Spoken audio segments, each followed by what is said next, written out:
میلاد کی بات آئے تو جائز نہیں، معراج کی بات آئے تو کہتے ہیں خواب میں ہوئی تھی. کیا بغض ہے، رٹا کیا ہے؟ اعلیٰ حضرت فرماتے ہیں کھائے تجھ کو تپے سکر، تیرے دل میں کس سے بخار ہے؟ حضور کی شان کی بات آتی ہے تو اڑ جاتا ہے.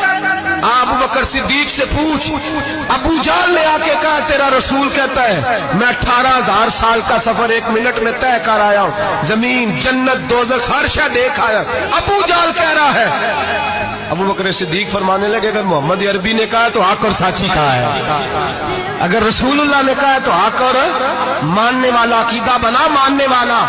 ایسے لوگ سڑک پہ بیٹھ کے بات کر دیتے ہیں اور فٹافٹ سنی بھی مسئلہ پوچھنے آ جاتا ہے، کہتا ہے جی وہ فلانا مولوی وہ کون ہوتا ہے، کون ہے وہ، کس کی بات کر رہے ہو؟